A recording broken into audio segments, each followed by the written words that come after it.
Hoy vamos a hablar en el tiempo de la entrevista de literatura.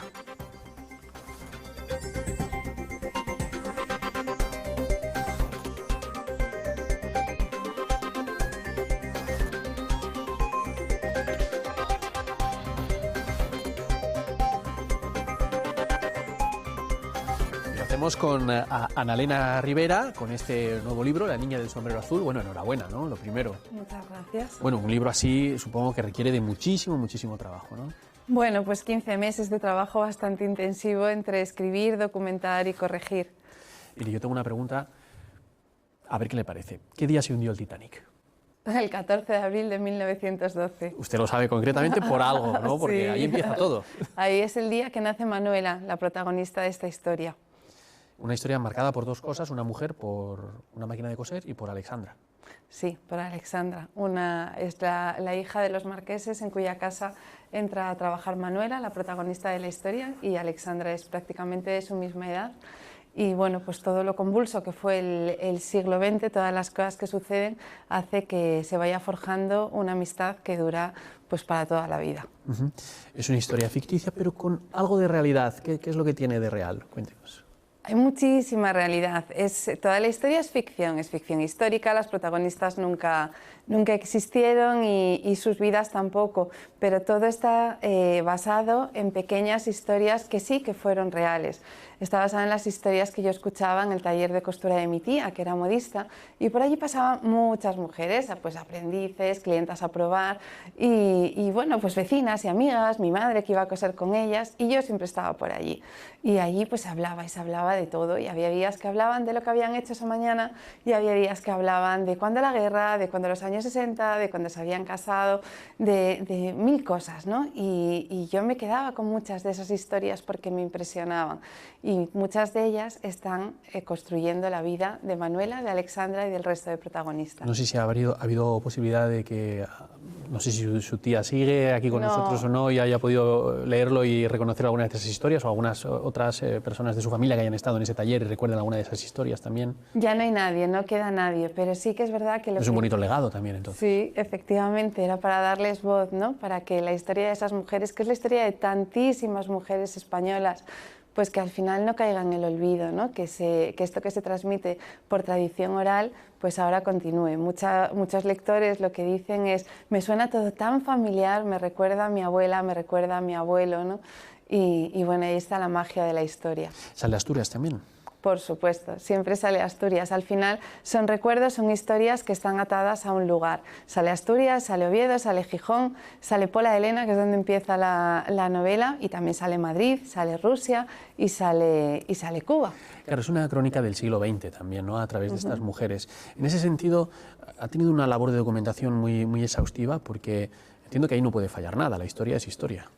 Efectivamente, aunque esto es crónica social, o sea, es la historia de cómo vivía la gente, ¿no? Las familias normales y corrientes, pero es verdad que va todo enmarcado en los acontecimientos históricos, tanto nacionales como internacionales. La Segunda Guerra Mundial, la Guerra Fría, yo que sé, el lanzamiento del Sputnik, la muerte de Freddie Mercury, todo va marcando la vida de estos personajes. Y efectivamente no puede fallar nada. Si ellos van al cine en los años 50 a ver una película en un cine de Madrid, es porque ese día, en ese momento, estaban poniendo esa película en ese cine. Ay, ¿cómo descubrió todo eso? ¿Cómo lo encontró? No me diga el secreto si no quiere. Pero... No, sí, no hay secreto. Hay muchas fuentes de información, ¿no? Desde los archivos históricos, pues el Archivo Histórico de Salamanca, o que hay muchísima información sobre la época de la guerra o sobre los niños republicanos que enviaron a diferentes países, ¿no? En el 37, desde Gijón, bueno, por supuesto, Internet, muchos libros, muchas consultas y luego, pues bueno, por ejemplo, la parte de Cuba, pues me ayudaron gente de allí que hoy vive en España y bueno, vas buscando fuentes y cuando quieres meter algo que no puedes contrastar con la realidad, pues simplemente hay que descartarlo. ¿Se puede ver en esta crónica del siglo XX una evolución de la situación de la mujer? Bueno, de la mujer y de los hombres y de todos. O sea, Lo digo porque es una historia de mujeres. Sí, es de mujeres, pero la sociedad ha cambiado muchísimo y, por supuesto, ha cambiado muchísimo la situación de la mujer. Es un homenaje precisamente a todas estas abuelas, ¿no? Bueno, pues que vivieron la guerra, que vivieron el hambre, que vivieron la escasez, que nacieron en una época en la que no había ni zapatos, que los zapatos eran de cartón, que iban con madreñas y que terminan a lo mejor sus vidas pues utilizando el móvil, hablando con sus nietos por SMS, ¿no? Y es una historia esta de la evolución de la sociedad y ellas aceptaron lo que les tocó, el papel al que se les relegaba entonces, ¿no? Pero es cierto que, bueno, consiguieron ser felices con ello y quisieron para nosotras, para sus hijas y para sus hijos, una sociedad mejor, ¿no?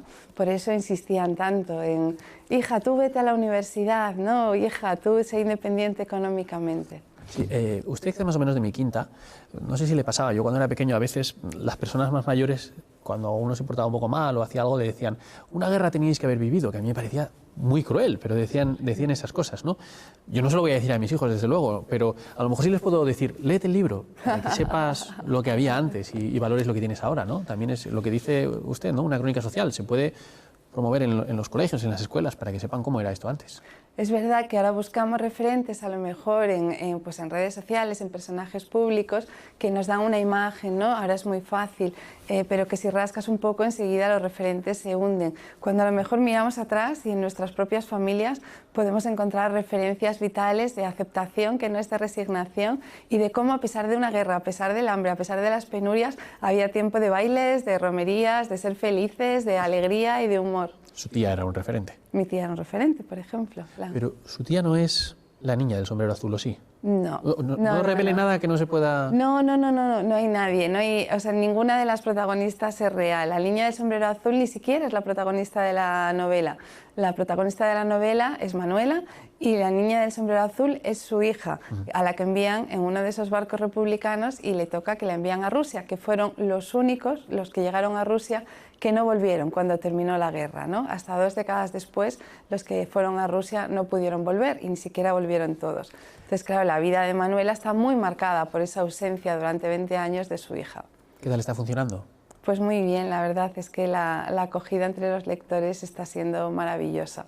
Yo aquí veo una película o una serie, ¿no? Bueno, eso ya, yo escribo el libro, luego ya efectivamente lo que venga después será. Yo le quería preguntar si echa de menos la novela negra, pero en realidad entre las novelas negras que ha publicado y ha habido otro en medio. Yo no sé si ya ha dado ese salto o va a volver hacia atrás. Sí, el salto lo di con el anterior. O sea, llegó un momento, a mí me encanta, soy lectora de novela policíaca y por eso empecé escribiendo novela policíaca. Pero quería contar estas historias y llegó un momento que me di cuenta que no me cabían, ¿no? en la trama policíaca. Y dije, bueno, si he dejado una carrera profesional en una multinacional para dedicarme a escribir novela policíaca, voy a tener ahora miedo, ¿no?, a arriesgarme y a cambiar de género y cambié. Me sigue encantando el policíaco, leo muchísimo policíaco, pero me apetecía contar estas historias y dar voz a estas mujeres que si no, pues lo que me daba miedo es que todo eso que yo escuchaba de niña se pierda, no llegue a la generación de mi hijo, por ejemplo, que tiene ahora 7 años. Pero quizás esta novela sea más personal.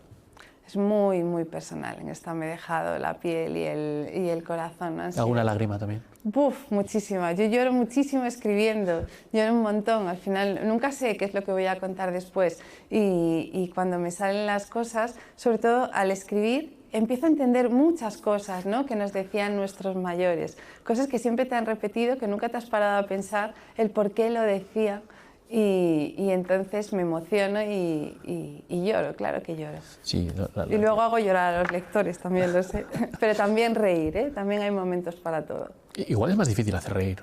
Sí, tampoco lo pretendo, es eso, es esa sonrisa, ¿no?, que se te pone cuando te llegan los recuerdos y vienen a tu cabeza ya no tanto los de las protagonistas de la novela, sino los que tú mismo recuerdas con tus antepasados. Sí. Mira, una cosa que siempre le quiero preguntar a los escritores, y es la primera vez que lo voy a hacer, pero ¿les cuesta matar a algún personaje? Siempre, da una pena. Da Siempre a todos, pena. algunos tendrán incluso ganas de matarle y no Bueno, pueden. hay alguno que sí, que lo matas con gusto, ¿no? Sí. Pero sí, cuando, bueno, claro, pues cuando haces una novela que cubre todo un siglo, pues a la fuerza tiene que haber muertes, y tiene que haber muertes de personajes queridos, y sí, claro que cuesta. Y también cuando, les dice usted, se emociona cuando recuerda a los mayores y demás, pero también cuando se muere algún personaje se emociona. Claro, porque al final lo que reflejas, Son como hijos. claro, y reflejas, pues a lo mejor, pues las muertes que tú recuerdas. Siempre es cuando escribes muy pegado a la realidad, ¿no? Cuando no escribes una épica así ficticia, es inevitable que te vengan recuerdos de otras muertes que tú has vivido, ¿no? Y que te pongas en el papel de los personajes, no tanto del que muere, sino de la pena del que se queda. Y yo creo que por eso, ¿no? a los lectores también les recuerda pues la pérdida de los suyos muchas veces. Sí, sí. No sé si usted comparte conmigo esta reflexión. Me da la sensación de que hay un boom de escritoras, de mujeres escritoras. ¿Lo comparte? Bueno, más que un boom, lo que pasa es que ahora hay mujeres escritoras y mujeres escritores antes, y hombres escritores antes, pues claro, o sea, pues como casi todos los trabajos, había más hombres, y ahora pues bueno, se va equilibrando, sin más. Bueno, no siempre, porque yo le hacía a usted un comentario antes de empezar, que tiene usted un nombre muy literario y muy asturiano, ¿no? Lena Rivera, por el que el personaje Lena Rivero de Nosotros los Rivero, ¿alguna vez se lo habían dicho? Alguna vez sí, pero vamos, que yo no había caído en el tema, y eso que leía Dolores Medio, pero bueno, ya hace tantos años. Es que a mí me pilla justo ahora leyendo, me justo ahora leyendo Nosotros los Rivero, que me parece un novelón y muy desconocido, pues quizás, ¿no? Se habla mucho de La Regenta y poco de Nosotros los Rivero. Aquí en Asturias es conocido, pero en cuanto sales fuera, La Regenta, vamos, es una novela, es un clásico de la literatura española, pero es verdad que nombras a Nosotros los Rivero, y fuera de Asturias yo no he visto a nadie que lo conozca. Bueno, quién sabe si a lo mejor convertimos La Niña del Sombrero Azul en un clásico de la literatura asturiana y española también. Bueno. Ana Lena Rivera, muchas gracias por venir aquí a hablarnos de, como decía aquel, de su libro, ¿verdad? Totalmente. Ha sido un placer, nos encanta tenerla aquí, ya ha estado alguna vez más, si no me equivoco. Sí. Y bueno, le esperamos para... La última pregunta, ¿algún proyecto ya en mente, algo en el cajón? En mente, en el cajón todavía no hay nada. En mente algunas ideas por ahí apuntadas, pero todavía nada. Bueno, nos las trae aquí cuando pueda. Por supuesto. Muchas gracias, enhorabuena. Gracias.